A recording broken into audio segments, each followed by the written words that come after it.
America ప్రారంభించిన tariff యుద్ధం భారతీయ ఎగుమతులపై ప్రభావం చూపే అవకాశం, క్రిసిల్ నివేదిక.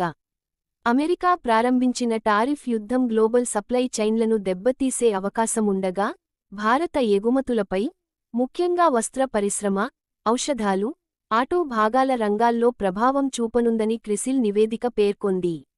వాణిజ్య ఉద్రిక్తతలు మరియు అమెరికా రక్షణాత్మక విధానాలు భారత ఎగుమతి రంగానికి ప్రతికూలతలను కలిగించి, ఆర్థిక స్థిరత్వానికి సవాల్గా మారవచ్చని రేటింగ్ ఏజెన్సీ హెచ్చరించింది. భారతదేశం యొక్క అమెరికాతో వాణిజ్య ఆర్థిక మిగులు స్థిరంగా పెరుగుతూ 2023 నాటికి $33.6 బిలియన్లకు చేరుకుంది. దీంతో రిటాలియేటరీ ప్రతిస్పందన, టారిఫ్ చర్యలకు అది బలయ్యే అవకాశం ఉందని నివేదిక స్పష్టం చేసింది. అమెరికా రక్షణాత్మక విధానాల కారణంగా, ముఖ్యమైన ఎగుమతి రంగాలపై అధిక టారిఫ్లు విధించే ప్రమాదం ఉంది, అని క్రిసిల్ ఇండియా అవుట్లుక్ మార్చి 2025 పేర్కొంది.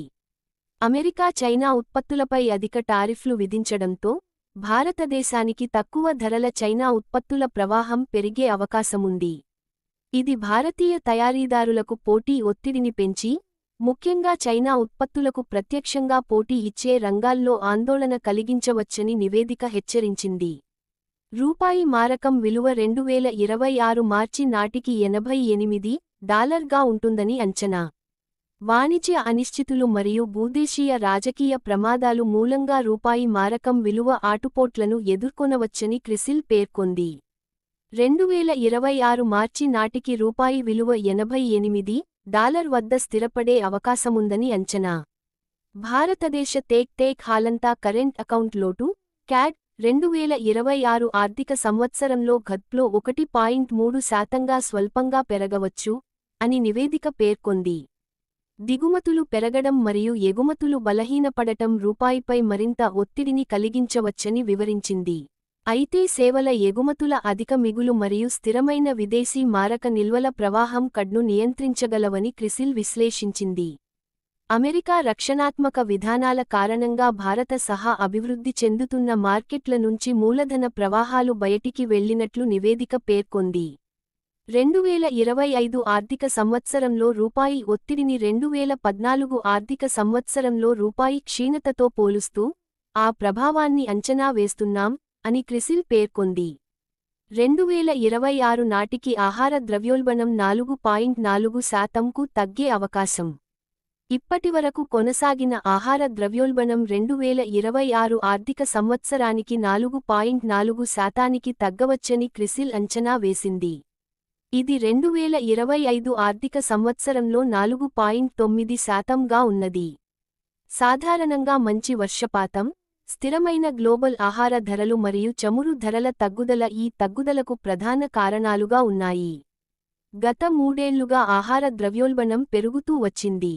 ద్రవ్యోల్బణం మొత్తానికి ఇది ఇచ్చే వాటా 2022లో 27% నుంచి, 2023లో 39%, 2024లో 55% మరియు 2025లో 66%కి పెరిగింది, అని నివేదిక తెలిపింది. అయితే, 2026 నాటికి వ్యవసాయ ఉత్పత్తి మెరుగుపడటంతో మరియు గ్లోబల్ ఉత్పత్తి ధరల స్థిరత్వంతో ఆహార ధరలు తగ్గే అవకాశం ఉందని పేర్కొంది. 2026 ఆర్థిక సంవత్సరంలో ద్రవ్యోల్బణం 4.4%గా స్థిరపడే అవకాశముండగా, 2025లో ఇది 4.7%గా ఉంటుందని క్రిసిల్ అంచనా వేసింది. ఈ స్థితిగతుల నేపథ్యంలో reserve bank of India, RBI, వడ్డీ రేట్లను తగ్గించేందుకు అవకాశం ఉందని నివేదిక పేర్కొంది. 2025 ఫిబ్రవరిలో 25 బేసిస్ పాయింట్ల బీపీఎస్ రేటు కోత అనంతరం, 2026 ఆర్థిక సంవత్సరంలో మరిన్ని కోతలు వచ్చే అవకాశం ఉంది, అని వివరించింది. 2025 నుండి 26లో జీడీపీ వృద్ధి 6.5%గా నిలకడగా ఉంటుందని అంచనా.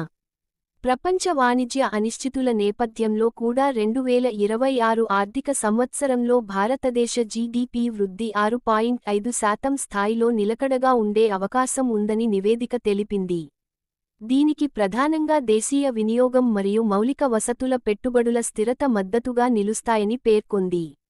2026 ఆర్థిక సంవత్సరంలో వృద్ధికి మద్దతుగా మౌలిక వసతుల పెట్టుబడుల పెరుగుదల, విధానపరమైన రుణపరిమితి తగ్గింపు, ప్రభుత్వ ప్రోత్సాహకాలు సహాయపడతాయి. బడ్జెట్లో ప్రభుత్వం మూలధన వ్యయాన్ని క్యాపెక్స్ 10.1% పెంచింది. ఇది వృద్ధికి సహాయపడుతుంది అని నివేదిక వివరించింది.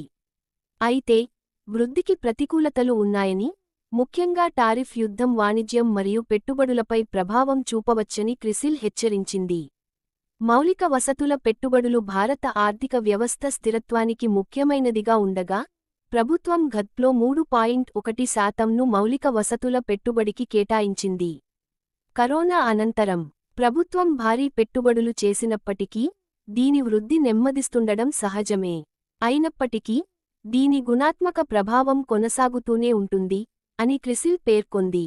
తదుపరి ఆర్థిక వృద్ధికి ప్రైవేట్ రంగ పెట్టుబడులు కీలకంగా మారనున్నాయని నివేదిక స్పష్టం చేసింది. ప్రొడక్షన్ లింక్డ్ ఇన్సెంటివ్ (PLI) పథకానికి కేటాయింపును 2026 ఆర్థిక సంవత్సరంలో 87% పెంచింది.